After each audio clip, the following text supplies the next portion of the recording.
Hi, everyone. Welcome to SBR Sports Picks. My name is Jimmy the Bag. My name is Peter Loshak. His name is Jimmy the Bag. Man, it's been a long week. That was not planned. None of this shit is planned. None of this shit is planned. None of this shit is planned, baby. If you want to see another funny thing that happened, go check out the parlay video that Jimmy and I shot this week. The link to it is in the description box. The parlay video involves picks that we've already given, I think, for the most part, in these videos. But we do distill it down and make a final decision on our best bets and turn them into a parlay. And also some funny shit like that happened in the video. So if you click on that one, we would really appreciate it. In fact, go to the links in the description box and click on all that shit. Click on all that shit, but especially click on the parlay video, link to the parlay video. It was pretty funny. It's short. You get our best bets out of all the picks that we've given this week, and one funny thing did happen, which I definitely can recommend. All right, yeah, this is the Loshak in the Bag show for last one of the week, 501st show that we've ever done. Of course, this morning was the 500th show. Jimmy the Bag, I was thinking back about some of the classic shows that we did, and I did find the one from January 5th. It was the one that is now known as the Rambo after the stroke video, which was, I don't even know how to describe it. If you saw it, you know what I'm talking about. If you don't, it was very, very funny. Rambo after the stroke. It was the morning of January 5th, 2018. The comments were not saved on YouTube as they are now, but I personally saved all the comments, and I want to find a way to send out those comments on Twitter, because there was just so much funny shit from everyone. A lot of old-timer names, a lot of names that we recognize. Tuate Latte, King Rail, all those guys Nate Pereira had a bunch of funny things to say. They just cascaded in. It was a classic show, and I think in honor of the 500th show that we did this morning, that's another thing that I'm going to try to do. Tweet out the link to that January 5th, 2018 show, classic Loshak in the Bag show, and attach all of the comments that I did save from all the commenters who were just on fire. And one of the first comments from that show was some guy saying, after the comments started cascading in about making fun of my outfit, well, one guy said, this is just what it's going to be all hour long, and he was totally right. It was just nonstop funny shit the entire hour. Yeah, and Pete has sent them to me, so I'm going to look over them this weekend and enjoy it very much. Twatty Latte, going back to old times, says, you look like a poor Russell Brand. Yeah. Oh, that's a compliment. That is a compliment, when you put isn't it? Poor in front of it. Right. Yeah, the good thing about Russell Brand is that he's got a little bit of bucks there. Yeah. And without the bucks, all the other stuff wouldn't matter. So yeah, that's a good point there. Tuate Latte. Shout out to Nut Flush Allen. I still can't stop laughing at the look on Pete's face when the confetti popper went off. Nut Flush Allen. I don't know if you've ever, if you were watching the shows back then, January 5th, 2018, but you might enjoy this one. And I'm so glad, because the problem is you can't see the comments coming in on the side like you can, but you can, if you just watch the show and just watch what I look like and read the comments that I have saved, you will get some laughs, I can guarantee. A lot of jokes about my lack of biceps, a lot of hippie jokes, a lot of ISIS jokes, a lot of Rambo after the stroke jokes, a lot of homeless guy jokes. Pretty funny shit, I have to say. That was the show when Twatty came into his own as a young comedian. Oh, it was just an explosion. I mean, it was to Loshak in the Bag show videos what 1967 was to music. It was just an explosion of greatness everywhere you looked. Everywhere you turned. I remember the comment on YouTube. One guy was really upset with it that we didn't get into capping. And yes, it was really disgusting. And there were a few other guys, like You Don't Porn Rats in a Factory, who were just like, "I like your new look, Pete." There was a few of those comments too, which were brilliant. Right in the middle, a cascade of like, "You look homeless, you look like a hippie, you look like the guy that I buy my pot off of," and then there would be a comment saying like, "I like your new look, Pete." Yeah, Twatty was Money in the Bank that episode. Yes. You made me crying laughing. Says you look like a taxi driver in Kabul. Yes, that was one of them. That was a big one. That was one guy in a Tuate Latte. One thing I remember, because I have the comment saved, he said that I looked like I had just applied to ISIS, and they told me they'll keep my resume on file. Yes. Right. And and a lot of comments about my biceps being the same width and thickness as my wrists. A lot of comments like that. A lot of comments about people recommending that I, offering me free gym subscriptions, all sorts of shit. It was funny as hell. Morning of January 5th, 2018, and I think I will tweet out the link to that one, and maybe Jim will too. And with all the comments attached, it'll be great. Yeah, absolutely. Chris Postel joining us. Low Bagger says, my girl's watching the show with me for the first time. Can you guys please give her a shout out? Her name is Jasmine. Jasmine, shout out to you, Jasmine. Shout out to you, Jasmine. Jasmine, you got it good, man. You know what I I always say treat him right. Gotta treat him right. You know what I'm talking about, Jasmine. I'm talking to you right now. A good man is hard to find, and you got one. So you got to treat him right? You got to let him be the man that he's got to be. You got to let him do the things that he's got to do. Jasmine, congratulations on getting a good man there. But also, Chris is lucky to have a girl to cap with. That's right. Chris, I mean, come on. You got a girl who's watching a handicapping show with you. Treat her right, right? Do the things that you know make her happy. Even if you think they're stupid, you're going to do them anyway, all right? You're going to do them anyway. Even if you think they're cheesy, even if you think they're stupid, even if you think it's a waste of time and money, no, you're going to do them anyway because you want to show her that you love her and you appreciate the things about her. She gives you your freedom and she has a good time with you. She watches handicapping shows with you on the internet. So shout out to both of you. Yes, absolutely. Shout out to both of you for having a great relationship there. Robert Wanda said you just ran her off. Oh. I don't know. Sorry about that. If I just made you guys break up, I apologize. I didn't mean to do that. All right, let's see. Let's see. What else do we have going on here, Jim? Well, we have a huge packed show today. Yeah. We have Anna Merrick, our man Anna Merrick, breaking down the Bellator card. So we have an MMA video. We have Big Ragu, who is 9-1. On his low bag videos. We have a Sonny Vega video. Now, I've not seen these 3 videos. I was busy with the Audible, so I don't know what we have in store, but I heard Sonny Vega sent a video. I asked Sonny Vega if he could. He said he was busy. He had some things come up, some family things he had to take care of, but he dug deep. Sent us a video. So we have that. We also have our man King Rail joining us with a look at futures or a breakdown, not as much futures, but just a breakdown of the season. Of the season. What I'm hoping to get is 15, 20 seconds on each individual team. So hopefully we'll get 10, 12, 15 minutes where you have a little capsule in your head of truth and what to look out for all the teams. That'll be if we can do that, that'll be a great start. I've heard that his tech setup has not been tested, so there's a chance that we might not be able to do that in this show, but hopefully we can. Yes, we the tech set up for him calling in, which we want you guys to be able to do. We use Skype. We're not entirely sure if it's going to work, how it's going to sound, so we may have to abandon it. But we're hoping, we're praying that it works out. Okay, let's see. What else do we have here going on here? I'm looking at comments. I'm already copying and pasting handicapping comments that I will review at the appropriate time. Let's see. Shout out to DJ Big Boss. Awesome friggin' video. I didn't give it enough props in the show. I loved it. I was laughing during it. And then when he got to the picks part, I forgot that I was laughing and I was listening to what he said. Great fucking video, DJ Big Boss. All right, let's see. What else? And he sent us a song. He sent us a song that we will be showing on Monday when we're going to show some winning videos who get SBR Pro memberships.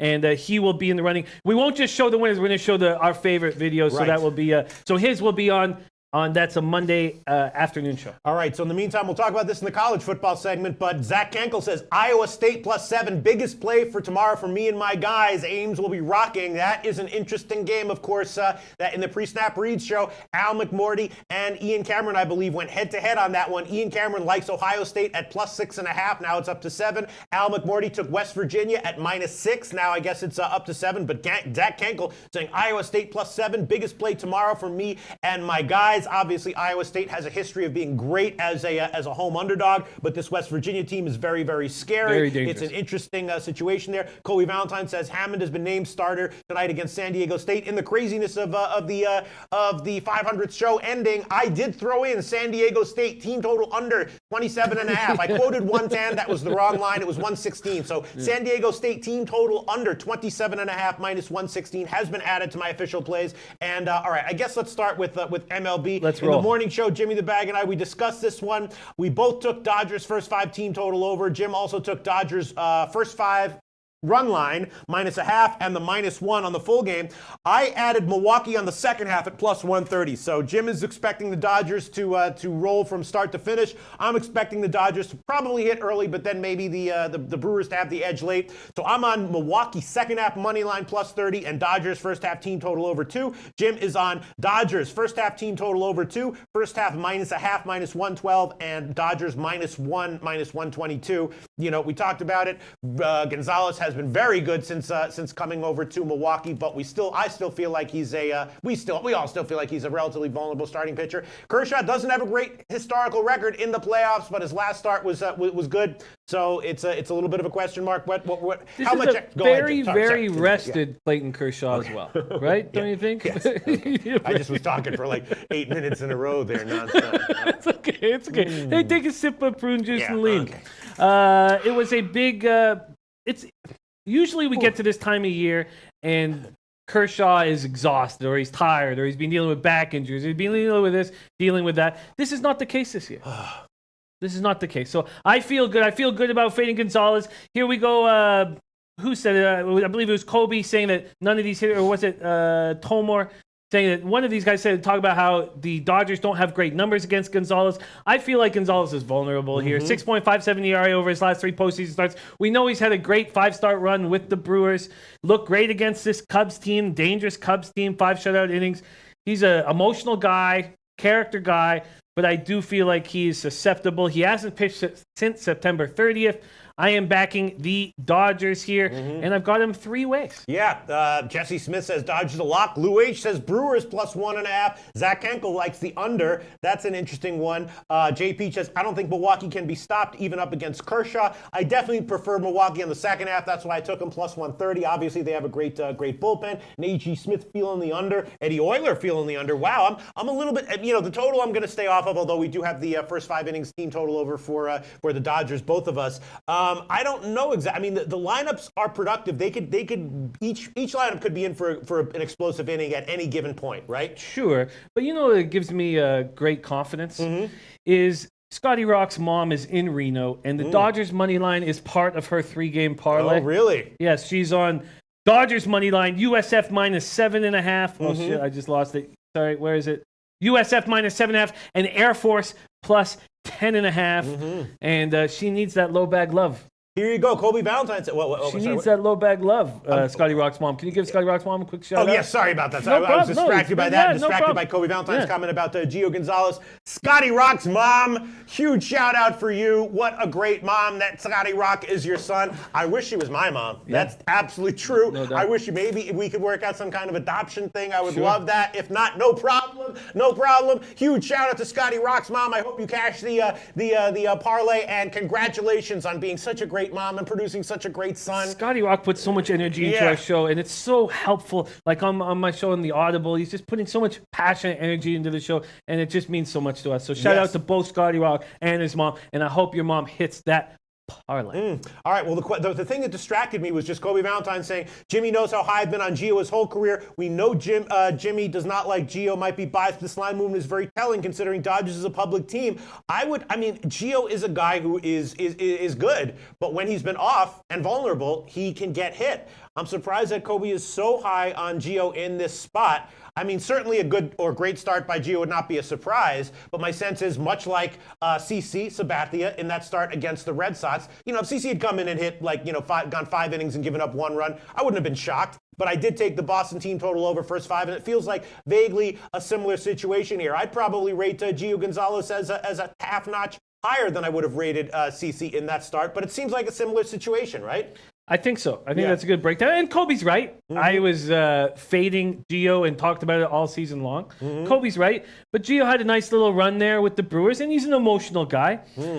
Look at the body latte. Pete and Jimmy are literally 2 of my favorite people. Shout out. John Roy 76 on Twitter says, do anybody want to hear some Lil Birdie picks from me? Yes, please. John Roy, just post them in there. And if I can't mention them when you post them, I'll copy and paste it and address them later on. Let's see. What else do we have here?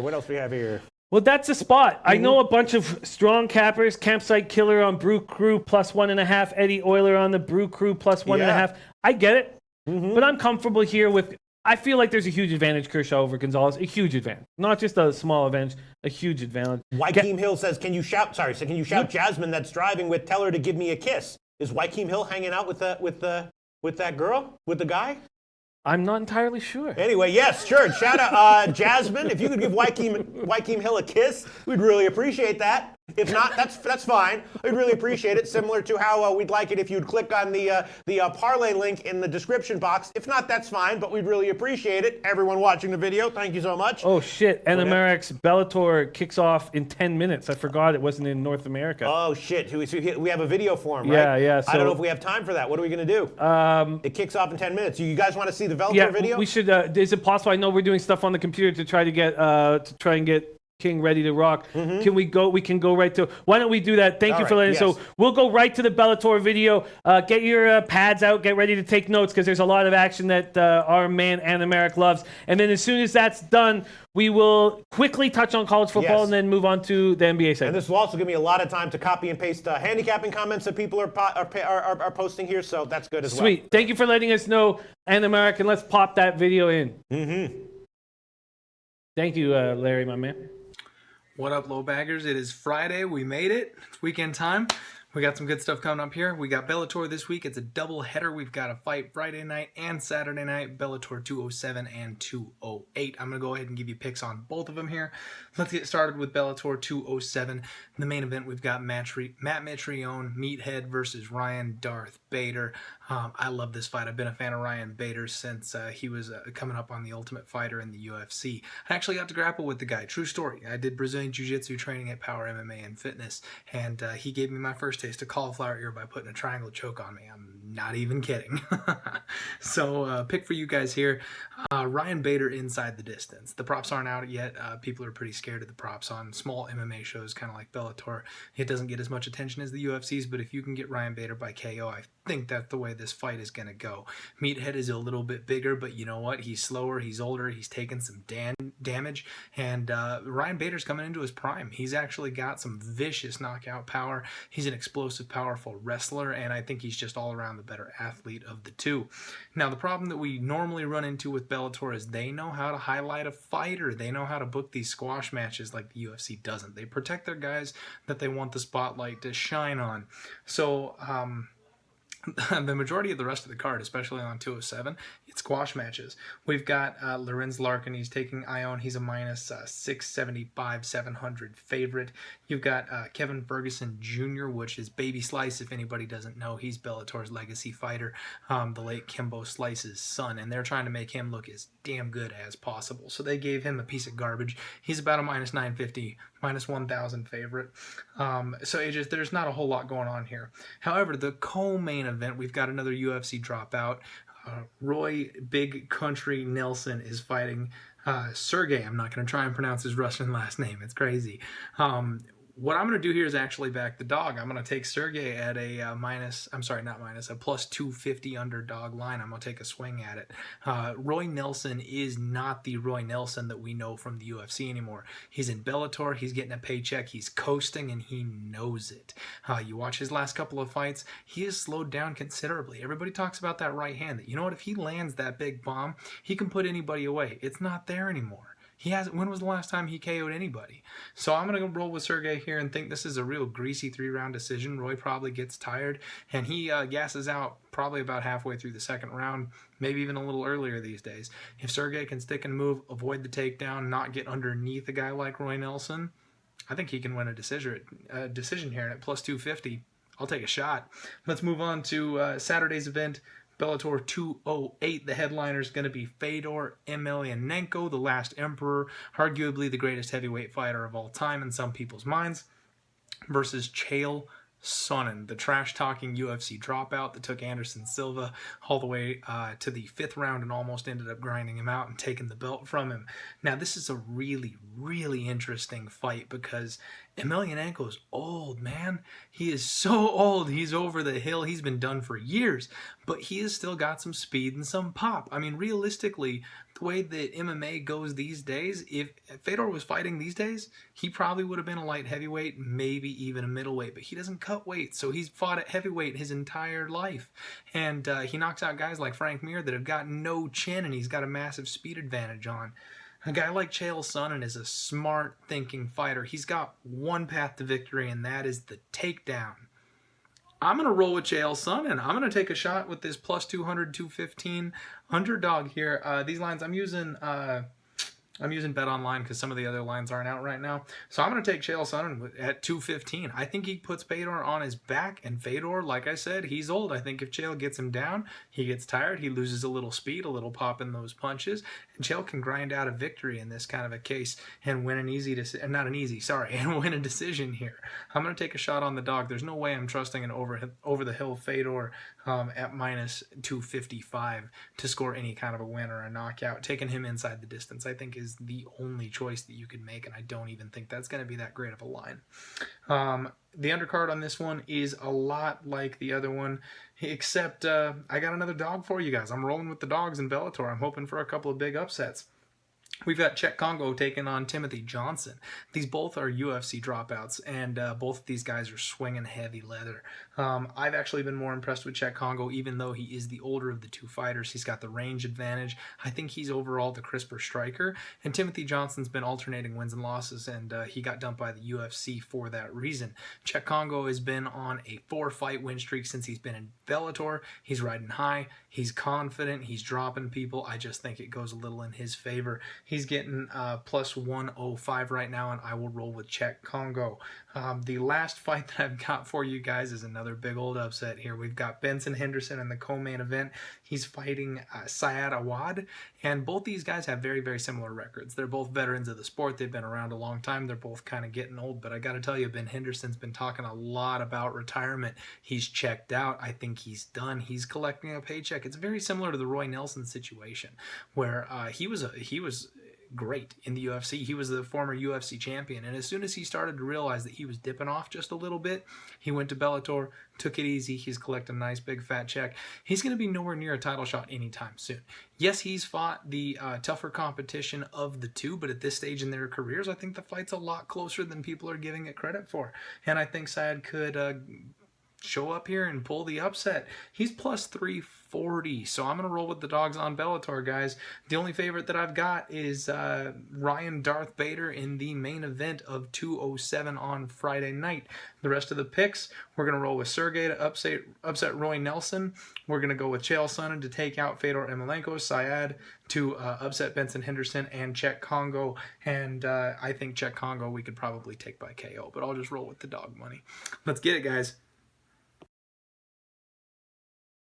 Beautiful. Okay, that was awesome. We got it. Okay, are we back? We're back. Okay, we can't great. quite see the TV, but that's because we're setting up for King Rail, which will be in a very short. There, we're back in action. Shout out to Anna Merrick, our MMA expert. Thank you for your insights. Much love to you.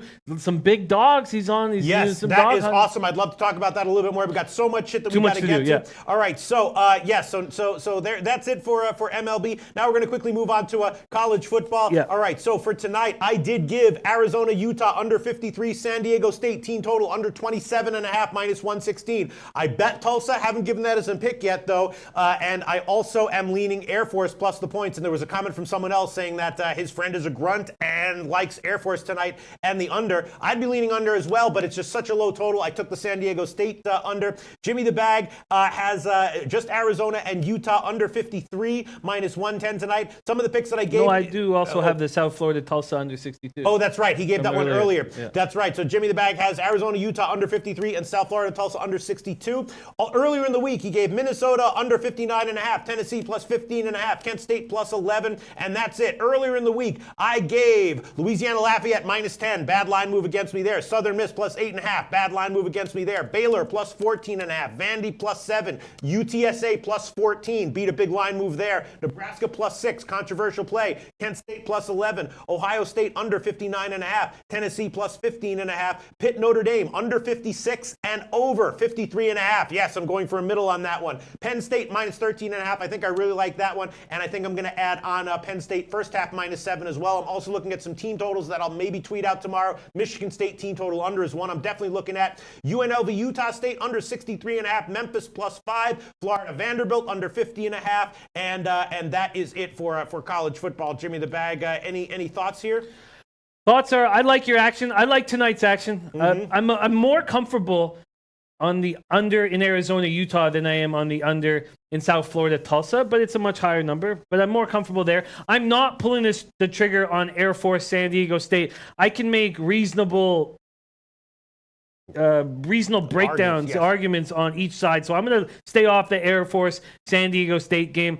I would love to take the under, but I'm just uncomfortable with these low unders being burnt too many times at that situation. In saying that, I'm going to hammer, like I've been doing for the last, 5, 6, 7 weeks. I'm going to be working on college football all night tonight. I'll be sending out my plays, but I love hearing what these top cappers are on. Dwayne Reed, for instance, official NCAA football plays. I'm telling you, keep an eye on this guy. Very sharp. Colorado +7. You know what? Lock me in. I'll make that an official pick here. Really? I really want to be on Colorado in this spot. I agree with why everybody likes them. I think they're a very tough team. So why don't I just lock in Colorado here and make that an official play? And I'm already on Penn State -13.5. I'm also going to lock in Penn State first half -7 -102. That's the current line at Bet Online. Penn State first half -7 -102. There's other team totals I'm thinking about. Again, Michigan State team total under, Oregon team total over, and a few other team totals that I'm thinking about. I can't quote them now, but if I want to add them to my official record, I will tweet them out. Tweet them out. And don't worry about adding actually Colorado. I'll tweet that out tonight. Oh, you I don't sure? think there'll be a line change. We got a rush here. Let me just shout out Dwayne Reed's plays. Also, John Roy saying the sharp play on Air Force total is on the over. Colorado +7, Temple -7, Hawaii +12, Texas A&M on the money line, Troy -9, Ball State on the money line, and over 59. Kent State versus Miami, Ohio, under. Oh, sorry, I got that wrong. Sorry. Over 59, Kent State versus Miami, Ohio, and under 61, Boise, Nevada. Okay. That's my man, Dwayne Reed. That's Just some what other he's comments. Coach Teplitsky says, just tuning in now. I've been tailing you guys on NHL last 2 nights. Thanks, fellas. Keep it going. Coach Teplitsky, there will be ups and downs this NHL season, but last year, both Jimmy the Bag and I wound up significantly positive in NHL. It was very great. Jesse Dykstra loved this commenter. He says, Pete, why Memphis +5? That's a bold contrarian call that goes against nearly every sharp I respect. I'll tell you why, Jesse. When I first looked at that game, I thought that there was that they were closer, similar to my reason for betting Tulsa tonight, and I bet it at 4.5. And the reason I converted it to an official pick was because when I did the pre-snap reads video, Al McMorty also liked Memphis. He gave Memphis as an official pick at 5. So I was sitting there, I was like, listen, if I bet it at 4.5 and Al McMorty likes it, I'll make it an official pick as well. If Al McMorty hadn't said that, I probably would have just kept it as one of those plays that I bet but didn't make official. And there's a chance that I'll take it back, game day. But I just feel it's the toughest team that Central Florida has played so far this year, and I think they'll be able to hang close, but I might be wrong. Same reasons that I'm on Tulsa tonight, although a lot of people not liking Tulsa tonight based on the comments here. All right, anything else that I am that we're seeing here? Nicholas Vislak says, anyone like Buffalo -11? Yes, Kyle Jack, our resident MAC expert, loves Buffalo. His favorite play, though, was Toledo -1. That's now up to 2.5. I tailed that one myself. What else do we have here, I think they're both great plays that I will most likely be all over. Finally, what do you think about that total, that giant, enormous total in the Memphis game? Oh, I'm staying off it for now. Just staying off it for now. Has there been movement? Is it still at 81? Yeah, I'm sure it's there might be some pseudo sharp action, or maybe legit sharp action that'll come back closer to kickoff. But I don't know. I'm staying off it. I'm just not touching it right now. Okay. Scotty Rock thinking about taking Mizzou and the points. I can understand that play. Nikki says, Pete, did you get any updates on Tulsa USF injuries? No, I didn't, because I had so much shit to do. But obviously, someone's probably out because the line is moving in South Florida's favor pretty significantly. Although he's saying they saw the exact same shit last night with TCU. So I'm not exactly sure. Sean Glass says Tulsa turns the ball over too much. Reef NYC says, don't be fooled by college football line moves. Only a few bets can move it. Yes, there are syndicates, though, that release college football plays that are legitimately sharp and positive EV, and those will move the line. They usually come middle of the week, though. You're right, closer to kickoff. Big public or pseudo-public, oil money, as we used to call it, with in the DSI show, can move those college football lines for sure closer to kickoff. So that's absolutely right. Reef NYC. Some of the line moves in college football are definitely caused by sharp action. Some of them are not, and that's absolutely true. Reef NYC. All right, what else do we have here, Jim? I think we're ready to roll. We got a ton of stuff we want to get to. We're about to break down the NBA and the season coming up, and we have 2 videos we want to get to before that. That's right. Okay, let's get to those videos right now. All right, first off, we're going to start with my man, Big Ragu, 9-1. 9-1 on low bag videos. That is the best record of anybody on, of course, 9-1 on low bag videos. Let's see what my man, Big Ragu, has for us tonight. We ready to rock, What's Larry? happening, everybody? Thank you, my man. Big Ragu coming at you for another video play of the day with an NCAA bonus pick also. So what do you say, guys? Happy 500 to Jimmy and Pete. Solid work, guys. We love what you do. Keep it rocking. At the same time, we're going to get on board with this NCAA action game on Saturday. It's LSU taking on the Bulldogs in Death Valley. LSU coming off a tough loss at the Swamp versus the Gators with a little pick-six action at the end of the game. Georgia coming into town. It's going to be an afternoon game, so a little different atmosphere. I know Death Valley is a tough place to play, but in this one, I think we're going to be taking and rocking with Georgia. I know the line's 7. I'm going to buy it down to 6.5. I think with that, Jacob Fromm can kind of move the pocket around a little bit, kind of keep LSU's defense off balance, kind of like what Felipe Franks did last week, and they can work a 2-quarterback system. Georgia's defense is what they are, number 2 in the country, Alabama light. So we're rocking with Georgia in this one. Now we come to Sunday. Sunday, we got Dallas at home taking on the Jacksonville Jaguars. The Jags, I kind of think they lost their swag, so to speak. Even though their defense is stout, I mean, Bortles, he couldn't find his way out of a paper bag. So I think Dallas is pretty solid on defense, too. They got a pretty good run defense. No Fournette for Jacksonville.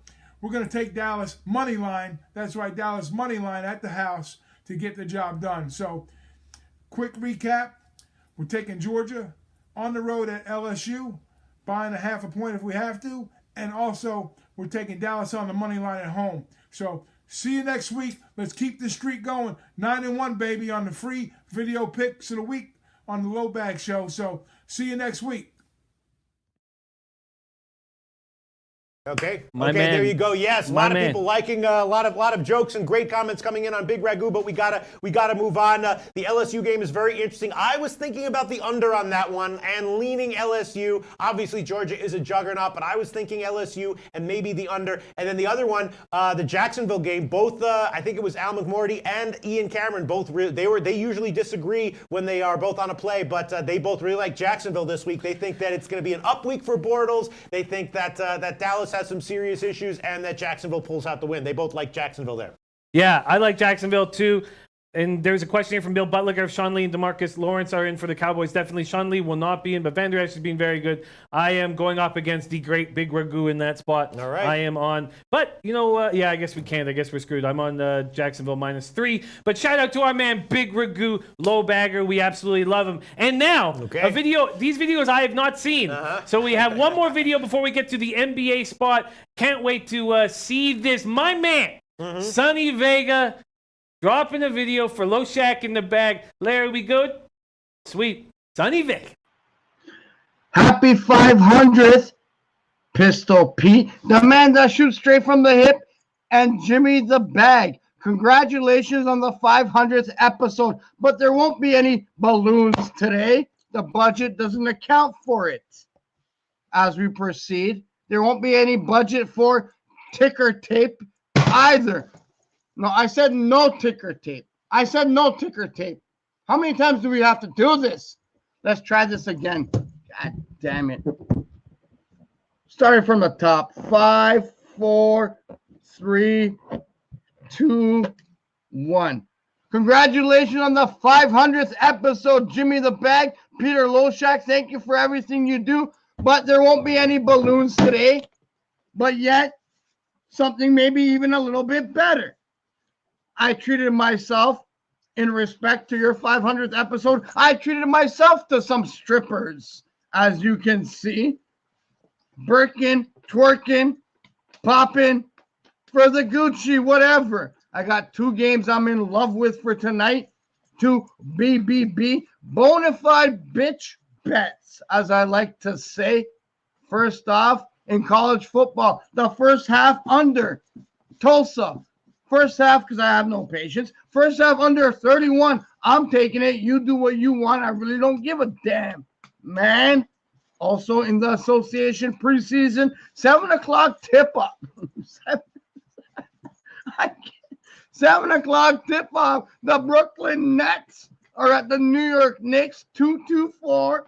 224 is the over-under. I'm taking the under. Straight up. I'm looking to bet them on a parlay. Trying to go 2-0, college football, and in the association. Congratulations.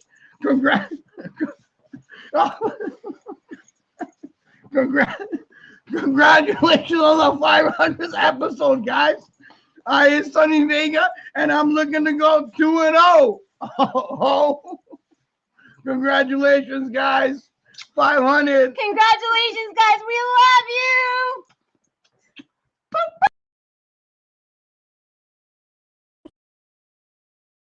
Oh my God! I don't know what his plays are. That was ass wiggling. Wow, Sonny Vega. Holy shit! The motherfucker knows how to live. That guy's got it going on, man. Next level. Yeah. Who are these people? Where did they come from? Oh, man. Jimmy the Bag. That was Tay with them, so we got to hang with Tay Stevens and Sonny in Oh Vegas. man, that was. I felt like I did some ayahuasca there. First it was awesome, and then I had an out-of-body experience. Sonny Vega. Now I'm back. Yeah. Wow. Ass wiggling right there. Sonny Vega. Sonny Vega. Guy knows how to make a video. Guy knows how to have fun in life. Sonny Vega for Prime Minister of our country. That's what we want. That's what I want. I think I feel like maybe I should take like a couple of months and maybe just go live with him and just sort of like he's a guru. He's Yeah, a guru, a sure. life guru. Yeah, no, he's doing great things. I vaguely remember there was first half under some game. Tulsa, I believe it was Tulsa. Was it the Tulsa game? That's the last thing I wrote down. Wow. All right, Sonny Vega, I'm blown away. I'm so flattered that he did that for us. For us. And the Low Bag family. And the Low Bag Huge family. shout out to Sonny Vega. We'll be watching more videos with you, I'm sure, soon, and we'll be talking more. I'm not usually speechless. I'm not usually blown away. No, he's absolutely incredible. Wow, very, very nice. Red Girl likes replay. Yes, that's on there. The internet forever. Red Girl says replay. Red Girl. Ellie Rodriguez. There you go. There's the words I was looking for. Ellie Rodriguez says, Sonny just became my hero. That's what I was trying to say. Sonny Vega just became my hero. Motherfucker knows how to make a video. More importantly, knows how to live a life. Yeah. Wow, Sonny Vega, huge shout out to Sonny Vega.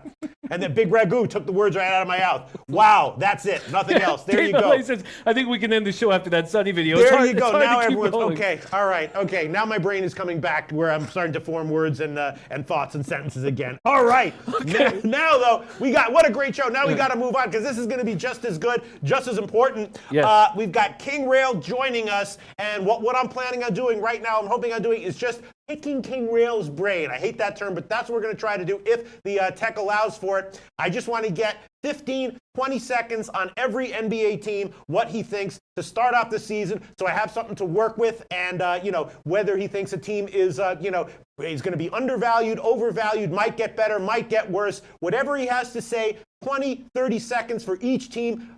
Bam, bam, bam, bam, bam. I think we'll be able to cover that, right? I do. I think we can. We're going to have to move quickly. Yes. The one thing I don't want to do is start talking 3-4 minutes about one team because I do want to cover every team. Now, of course, if you watch this segment and you think, I'd really like to hear King Rail talk a little bit more about this shit, what can they do? Stick around. King's Court, Yes. Monday to Friday, 7:30 p.m. Let's do it. Right. So can we call him up? Can we see if we try got to cut? get in I touch hope with the King audio Rail. works. Yes, and once again, if you watch this clip I'm and here. think I'd like to have some more where this came from. There's a lot more where this kind of came from.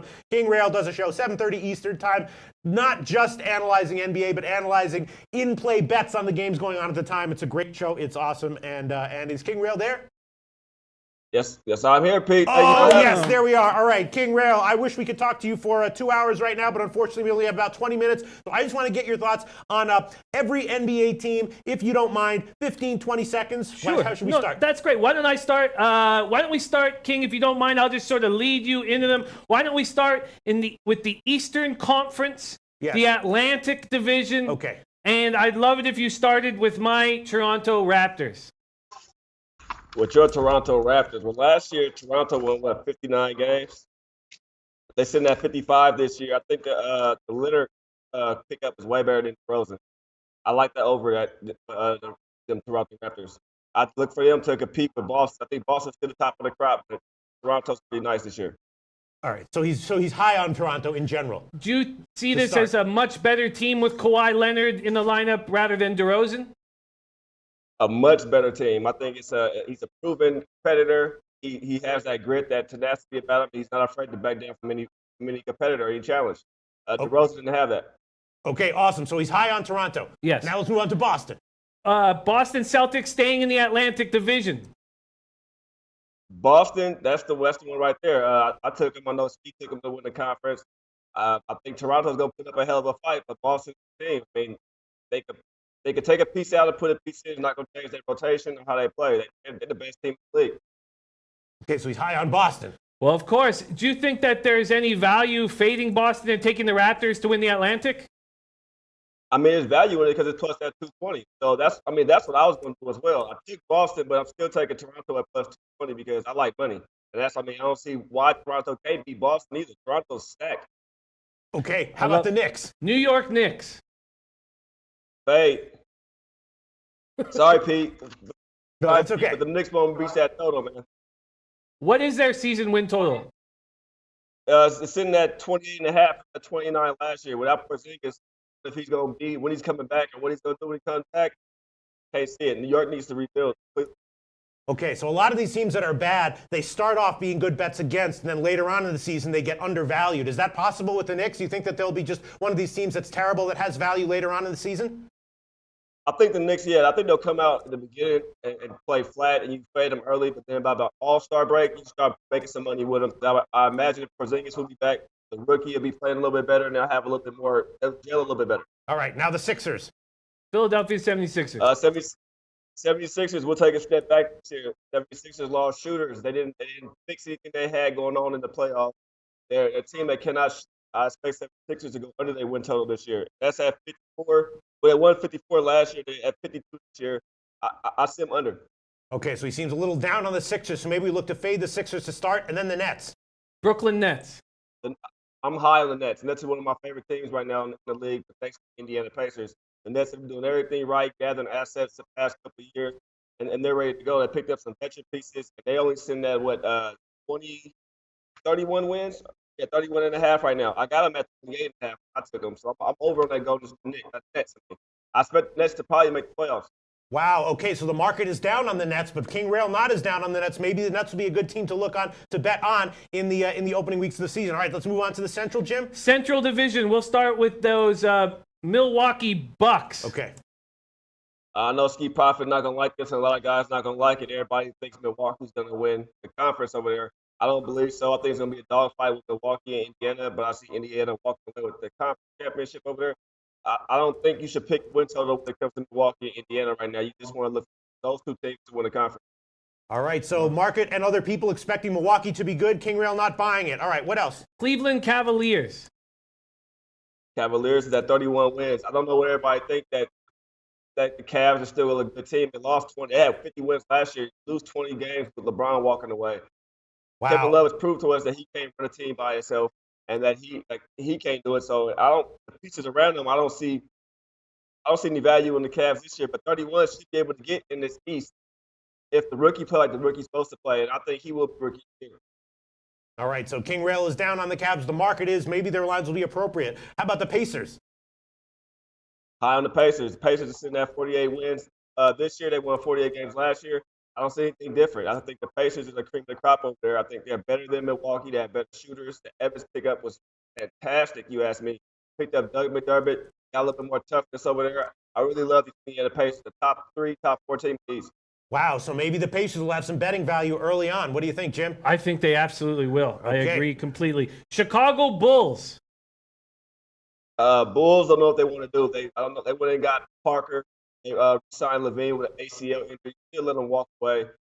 They're still a young team, but they should be where the Nets are right now. I don't see that with the Bulls. The Bulls are going to they are a fast-paced team. They're going to give a lot of overs for the season, but nothing you really want to bet on for them to actually cover their win percentage. Wow, okay, so overs with the Bulls, a young team, and King Rail is not necessarily high on them, but liking overs with the Bulls. Great stuff here. Next, what do we have? Detroit Pistons. Pistons have no guard play. And if you watch them during the preseason, you can see the problem. They got Griffin last year. That's exactly their problem was guard play. Guards can't stay healthy. Yeah, they drafted Thomas Creighton, but they're not. The Pistons are a fake team. New coach, do everything. Pistons under. I don't see how Pistons can win 40 games this year at all. They're sitting at 38 and a half. I don't see All right, a win total of 38.5 is not that bad, so maybe Detroit will be a good fade team early in the season. Now let's move on to the Southeast. We want to keep a brisk pace here so that we can cover everything, right, Jim? We do. All right, what's the first team for the Southeast we should Let's ask about? roll with the Charlotte Hornets. Charlotte Hornets, another team that I actually took to win the conference at a 14-1 odds. I know that going up against the Washington Wizards in that division over there, but the Wizards, John Wall, we've seen they had issues last year. We know what they're going to do this year. And with Dwight Howard, can he stay healthy? Can he not stay healthy? Like the best leadership that the Hornets picked up. And a 14-1, I'll take a chance on there. That's my most riskiest bet.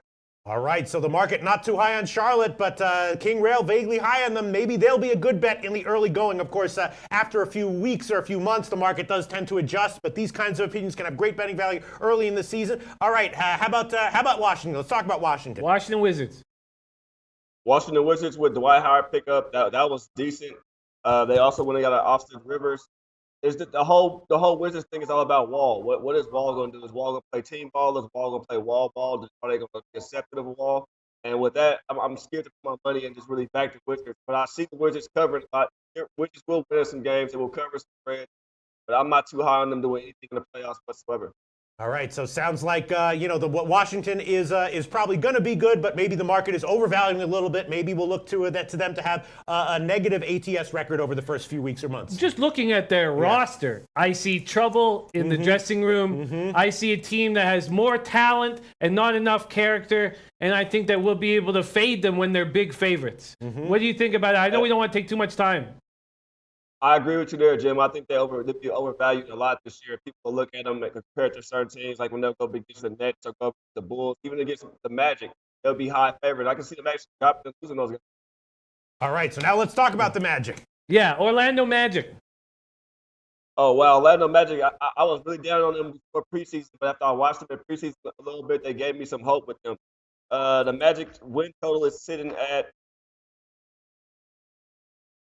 Oh, shit. We're losing. No! What happened? The fuck happened? No! Oh, my God. Oh! Oh, I don't know what that was. Sorry. Okay, now we're back. Now we're back. Okay, Orlando Magic. Orlando Magic. We lost you at their season win total is. It's 30.5. They won 25 games last year. I guess what they brought over there with Jerry Grant. And, they can win 30 games. They can get 30 games in the East. I see them. They'll be big. They'll surprise a lot of teams. They have athletic. All right, so they look good in preseason. But you mentioned Jerry and Grant, DJ Augustine.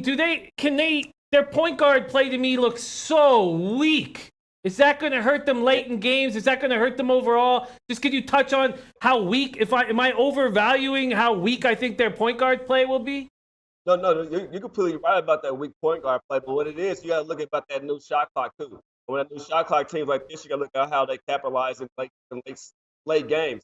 And the Magic with the roster they put together, they're built to pound the ball in the paint and kick out to those shooters. So Magic is iffy. I mean, I wouldn't say take them, but I see them going over 30.5. But it's not a bet that I'm taking. All right, so I'm thinking unders maybe, and I'm thinking maybe some covers from Orlando as a big underdog. All right, let's move on. Miami Heat. You can't do nothing with Miami right now. Miami, Timberwolves, those are both two of the same teams. You don't know what they're trading or what they're doing. They're a complete pass to me. They're a complete rebuild team. I don't see why anybody want to put any money on them. I will fade them early in the season. Fading the Heat early in the season. Fading the Heat early. Okay. And then the last team, who is it? Atlanta Hawks. Oh, yeah, Atlanta. Atlanta Hawks, they have 2 first-round draft picks from what they've done this summer. They have 2 first-round draft picks 2019. I look for them to tank. I look for them to go under the total, but it's another total I wouldn't bet because you get burnt. They can win 23 games and they get over 22 they're supposed to.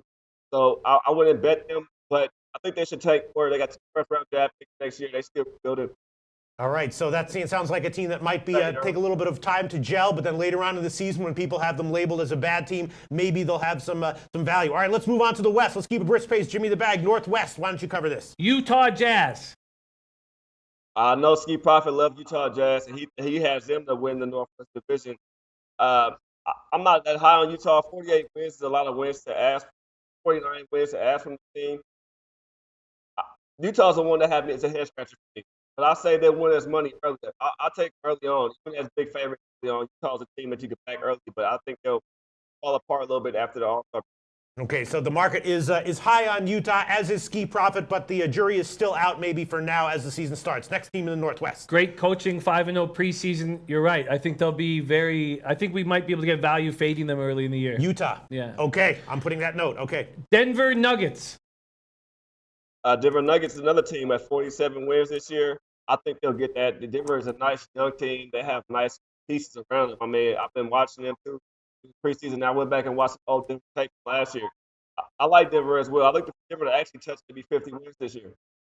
Wow. I just want to say one aside. Watching these teams can give you an edge that the models cannot, by definition, capture. I think that is so valuable here. All right, so King Rail vaguely high on Denver then. Does Jamal Murray step up as a elite 25 points per game scorer in the NBA this year? I wouldn't say 25, but I say you probably get to a solid 19 to 20. Jokic is who I'm really looking for to really step up and be that guy who scores over 25 points a game for them this year. All right, let's move on. Minnesota, how about that? Minnesota Timberwolves. Minnesota, you got to stay off right now. If I was anybody, I would have took the under when you had the chance. That total has dropped. Butler won't be there. They have too many chemistry. You don't know what they'll get back from the trade. So right now, it's just stay off and fade. All right, so Minnesota, stay off or fade in the early going. With the Butler situation, I understand it completely. Oklahoma City Thunder. Oklahoma will win the Northwest Division this year. Oklahoma is ready to pick up a shoulder. It was fantastic, if you ask me. I love it over there, and I like Donovan. I think he's not valued enough. Okay, so I'm sorry. So he thinks they're going to win, but the market is also high on them, right? I don't know how high they are on them. I thought the market would be higher than they are on the Thunder. So King Ray, sorry, he dropped out a little bit there. So he's vaguely high on OKC right now then. Yes, he is very high. He takes them to win the division. Brisk pace, next team. Portland Trailblazers. Your Portland Trailblazers. My Portland Trailblazers, who have broken my heart so many times, especially last year in the playoff. We won 49 games last year, 42 games this year. I don't see why Portland will not win 42 games, especially with that bench and the pieces I've seen. They won the Summer League. They've been coming out balling still. They still have McCollum. They still have Lillard. 42 wins. I like it. Okay, so he likes what he saw from Portland. He likes what he sees on paper and in the Summer League. All right, so now let's move on to the Pacific. Jimmy the Bag, what should we start with? LA Clippers. LA Clippers will not make the playoffs if you ask me. They send at 48 wins this year. I know it's a Doc coach team. I mean, Clippers. They sent at 36 wins this year. They won 42 last year. I don't see them even making the playoffs. I see Clippers getting another draft pick. Fade early. Fade the whole season if you ask me. Wow. Okay, looking to fade the Clippers. Okay, move on. Fade them early, fade them whole season. Los Angeles Lakers. I know Mr. Sharp would not agree with me on this one because he took under 48 wins for the Lakers, but LeBron gets you easy 20 wins. You see the Cavaliers went from a 50-win team to a 31-win team this year. The Lakers won 35 games last year without LeBron. You telling me LeBron will not be able to pull you another 15 to 18 wins? Yeah, I like over in LA. I like LA to compete. Okay, the thing of the asterisk. The thing about LeBron and the Lakers, though, is that no matter whether they're good, bad, or in the middle, they are very easily overvalued. That's the thing, just in general. Okay, so moving on. Sacramento Kings. Sacramento's a fade team. It should be on your list of the fade all the time. Nothing over here about Sacramento. See them on the thing. You see anything with Sacramento -5, +5, -5, you fade Sacramento. I don't care if it's -10, 12, you fade Sacramento. Okay, so he's looking to fade Sacramento on any kind of vaguely competitive spread? Yes. Got it. Move on. Phoenix Suns. Phoenix Suns, I was high on Phoenix Suns, and I watched them play during the preseason, and I don't like what I've seen at all from them. I like Aiden still to compete for Rookie of the Year. They're sitting at 29 wins. And with Booker hurt early, you want to fade them early. When Booker comes back, you can probably make some money with them. I wouldn't touch their totally. All right, so he's down on Phoenix based on what he saw in preseason. I thought he was kind of into Phoenix with what he saw in preseason. Oh, wait, what he just said? He said. Yeah. No, I was into Phoenix before I've seen the preseason, but once I watched them play during preseason. Okay. So he does like what he does like what he saw in the preseason. What do we expect from the Ayton? What do we expect from this Sun squad? Sorry, it was just some audio issues there. What I'm saying is Phoenix is. I thought they were going to be better than what I've seen them so far. And not can't really do anything with this team until Booker get back. So it's fade early until Booker gets back. Okay. And when do we think Booker will be back? They said 6 to 8 weeks, if I'm correct. Damn, they're going to be bad without him. Golden State Warriors.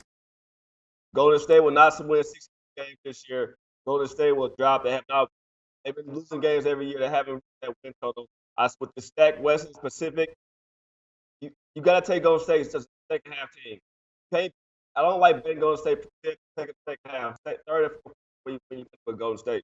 Okay, so he's vaguely down on Golden. Thinks they're overvalued. Thinks they're going to be overvalued, right? And I hit the Golden State win total under with such ease last year. It's such an easy bet to me. I agree with you completely. There's no reason for them to try to win 65 games. It makes no sense. Keep everybody healthy. Keep everybody rested. I will be taking the Golden State Warriors season win total under as well. Okay, and now the Southwest.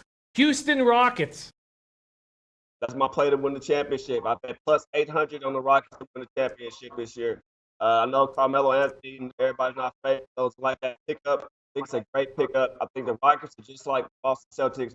They can move pieces in. They lose Chris Paul. They can move somebody else in. With Carmelo Anthony, I just like them. I think actually, if you ask me about the Rockets, LA is built to beat Golden State, but nobody's really built to beat the Rockets in this league. Wow. All right. So he's high on Houston, but that doesn't necessarily mean, if he likes to win the championship, doesn't necessarily mean that the market won't be overvaluing them. And as we know, these championship teams a lot of times are not motivated to win every game by the margin that that the market gives them credit for. You know what I'm saying? Especially early. Right. Do we think Houston might be a good bet early or a pass that they're going to be? Go ahead. I think so, Pete. I think Houston's one of the teams you could possibly actually trust to come out and do what they're going to do. You can actually look at the lines and realize they're going to come out there and do that. I don't know who can stop them or who can step good. Do the same thing as offensively as they can. You have to put up points to play Houston. You don't have points, and Houston's going to blow you out every night. All right, and a lot of times those kinds of teams, the teams that I think are going to win the championship, like we saw this with the Spurs, a lot of times when they get down in a game, I'm talking about down double digits, they are great bets on the second half to come back later on. That might be Houston this year. All right, Brisk Pace, another team. Dallas Mavericks. Dallas Mavericks, I know that's another ski pick right there, over 34 wins. I'm not really high on Dallas. I need to see more, and they just lost Dirk. I think losing Dirk may be a better thing for this team. So I'll take them early, but they're still iffy. I mean, the jury's still out with the Mavericks. Okay, so he thinks maybe they'll have some value early. We were getting a little bit of a feedback there. Yeah. He said he thinks he'll be a little bit might have some value early. Okay, let's move on. Next team. San Antonio Spurs. Fade Spurs early. Mm-hmm. They have no point guards right now. They lost 3 point guards in 1 week. This team is dysfunctional. I don't know what they want to do. Wow. Okay, no point guard for the Spurs. Fade them early. All right, what else do we have? Memphis Grizzlies.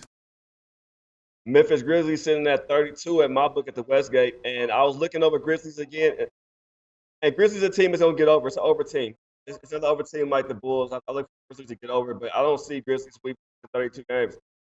They'll put on some fights, but I don't see them actually winning games. Okay, so similar to the Bulls, not a good team, but maybe look for overs with Memphis. And then finally, the last one is New Orleans Pelicans. New Orleans Pelicans is another team you have to watch out for right now because Anthony Davis just may be on that trading block.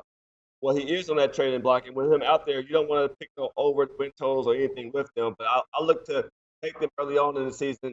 I like them. They're good. They pay you. They're a great team, so they cash a lot. So I'll take them early and fade them late. Okay. All right. I love it. That's it. That was probably the most valuable 20 minutes of NBA information upload into my brain in my entire life. Yeah. King Rails show, of course, is King's Court, 7:30 Eastern time, Monday through Friday. Yep. Right? You want to say any words to King Rail before we let him go? Just thank you so much for joining us, and we love watching your show. We love being the lead-in to your show. Keep up the great work, and thank you so much for giving us your time and your energy, my man. Yes, Thanks, guys. Love you guys. Happy 500. Thanks, man. I thought that was valuable, right? That was great. Just get a 20 minutes, bam. Now all of a sudden, I feel like in 20 minutes, all of a sudden I have a much, much better read on the NBA. And when does the regular season start? Tuesday? Tuesday. I feel ready. I can augment this with a little bit of my own personal research over the weekend. I feel ready. And you know what? The one thing that is really valuable about what King Rail does and other research that I do, people who watch the games, people who follow, because those are things that by definition cannot be captured in the models and by the statistical handicappers. And those guys admit that. You know what I mean? Those guys can capture so much, but there is always an element that you can't capture in a model. And when you have someone who's actually watching the teams closely preseason, as we talk about, people who follow individual teams or individual leagues closely, that information can be some of the most valuable information in all of sports betting, because by definition, the stat guys can't capture it, and they admit it. You know what I mean? Not everything that impacts the line, the point spreads, can be easily quantified, right? The modelers try to quantify everything that they can easily quantify, and they do a great job at it. But that doesn't mean that they capture everything, and they always admit that. Every good statistical modeler that I know fully admits that there's stuff that they aren't able to capture in their model, and that is not easily quantifiable or even possible to be quantified, right? Yeah. No doubt. And I've got a ton more work to put into it, but I love his insights. And I love that show's going to be on right after our show, so we can stick around and live bet with these guys. I think it's wonderful. All right, so let's just wrap this up. CFL, once again, Jimmy the Bag did take Hamilton -8, right? I did take Hamilton -8. I've yet to bet it because it's only 9.5 in my book, and I've got to make a decision in the next 25 minutes. Do I want to take 9.5 -105? I mean, I love the 8. I probably will pull the trigger. Also, Theodore McIntosh on our show earlier said team total, Argonauts team total under might be the play. That's 21.5. My only fear is that the Ticats get out to a huge lead and relax, and Franklin gets some points late. My only fear, but I think that under 21.5 might be a great play. I don't know. It's very, very difficult for me to... I just feel like Franklin's a mess. This Hamilton, June Jones, and the boys have had a whole week to prepare for Franklin. I think that I'm going to make the bet at 9.5. I just haven't pulled the trigger yet. And you know what I will do? What I will do is I will take the Toronto Argonauts team total under 21.5. I think Theodore McIntosh is on the right side, so add that. Okay, I will add that one right now, and I will quote a line in a little bit. Hold on one second. Toronto. Kelly McMillan joining us. Hamilton 35 to 40 points. Toronto 13 to 17 points. Wow. Okay, I'm going to check right now what Pinnacle has here for CFL. Let me see. Toronto. Let me see. Come on. And then we do, team total for Toronto. Well, I'm going to give you the Pinnacle line here, 22.5 -108. So Toronto team total under 22.5 -108. That is another play for Jimmy the Bag. All right, we got NFL coming up. Of course, Jim did the Audible show recently today. These are the picks that we have given officially. I have just two plays. Rams, Denver, under 52.5 -110. I'm liking that one. I also took Pittsburgh Steelers team total over 25.5 -107. That might have been a mistake. A bunch of people have advised me off of that, and I might have made a mistake there. These are Jim's official picks so far. Tennessee Titans +3. Rams, Denver, under 52.5. Falcons -3 -125. Seahawks -2.5 -125. Chargers -1 -103. And Jacksonville Jaguars -3 +105. I'm sure Jim will be tweeting out other picks for NFL if he likes them. I might tweet out some team totals. Anything you want to add right now as we sit here, Jim? Yes, there's a play I want to add right now. Okay. And that's I'm going to take the Vikings to smash the Cardinals. I would like to take that right now. Donnie's also high on this play. I just don't see how Cardinals are going to be able to do anything. Looks like the Vikings are starting to roll. I may take the Cardinals team total under. I want a little bit more time on that, but I will take the Vikings right now. Okay, Minnesota -10 -110. That's the line at Heritage. In the beginning of the week, those were two plays that I said I was leaning towards. Minnesota -10 and Arizona team total under. Those are plays I was definitely leaning towards. Anything else you want to add, Jim? Yes, there is, as I'm going through here, there's a bunch, I'm staying off Colts and Jets. There's a bunch of the early games, the 1 o'clock games I'm uncomfortable with. I'm uncomfortable with Steelers-Bengals. I love the Falcons. I've already made that play. I love the Seahawks. I can't believe Gruden sent the team over to London so late. But here, I just can't not take the Bills to cover this giant spread. But you know what? I'm going to sleep on that play. But that to me is a play that I don't see why the Titans just have no red zone offense. The Texans have no red zone offense. I just don't see how they can cover double digits so easily against the Bills. that will be a move I will make. I guess I just need a little bit more time on that spot. And that will be the only play that I will add. But there is a total that I think that I should follow through with and add. And I think that's the Cowboys, Jaguars. Why don't you lock me with that under right now? It just seems like a play that has to be made, even if the total's gone down to 40.5. Nah, we can still give you the Greek and Pinnacle, still at 41. We can give you the Greek 41 minus 110. You want that one? Yes, I do. All right, so the Dallas game, under 41 minus 110. I was thinking that way as well. I admit I bet it. I bet it at 41. I just don't know if I'm being, if I'm getting suckered in by an obvious play. And as you know, Jim, I was also thinking about the under in Seattle, Oakland. That's gotten bet up from 47.5 to 48.5, but I was thinking about the under in that one. What do you think? You have anything to say about that one or nothing? The big issue is just it's London. Right. What the hell is going to happen? It just seems like we can't properly cap these games because we don't truly know who's dealing with exhaustion and who isn't. So I was surprised to see that total climb and climb and climb. I'm very confident that the Seahawks are going to take care of business, but in fact, a lot of the chat was questioning whether they were going to take care of business. And I thought it was a steal getting the Seahawks at minus 2.5. I was wrong in that situation as well. But all said and done, I back the Seahawks. I just don't know what to do with totals when they're in London. Yeah, all right, I'm going to take this one. I'll make an official pick. What the hell? Under 48.5 minus 109. Seattle and Oakland under 48.5 minus 109. That's the current line of Pinnacle. Again, I bet that one, and if it loses, I'll be okay with eating a loss there. I'm going to take the under 48.5 minus 109, current line of Pinnacle. Anything else, Jim, before we wrap up? No, I will add my other plays. I will sleep on them and add the plays, make them official, the ones I haven't made official, but it puts me in a comfortable spot. The team total for the Cardinals under will likely be a play I will add. Okay, thanks so much to everyone, all the commenters, all the video makers, Andy Marak, DJ Big Boss, Big Ragu, Sonny Vega, King Rail, everyone I'm forgetting. We love you all. It was a great week. And are we going to wrap this up with a, anticlimactic and weird, freaky whoa. pick No, Yes. I'm kidding around. Yes. No, I'm kidding around. So the best way to end any show, and especially any great week, is a weird and freaky pick from one of the whack jobs that sits behind the. And that's who we have. Oh, We have Freddie Fortune in the look who house. It is Freddie Fortune. Freddie Fortune, come on down. Welcome, Freddie.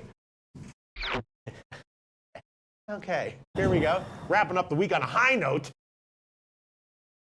To your face, Freddie.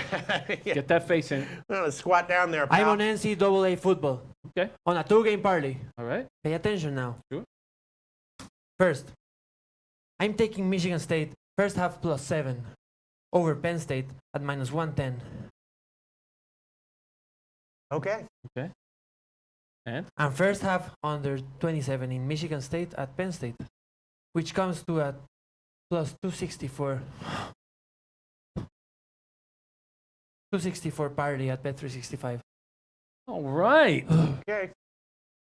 Great. And that's how you end the best sports betting show on the internet. That's how it's done, folks. That's it for this week's shows. We'll talk to you again on Monday, 12 o'clock Eastern Time. Thanks, everyone.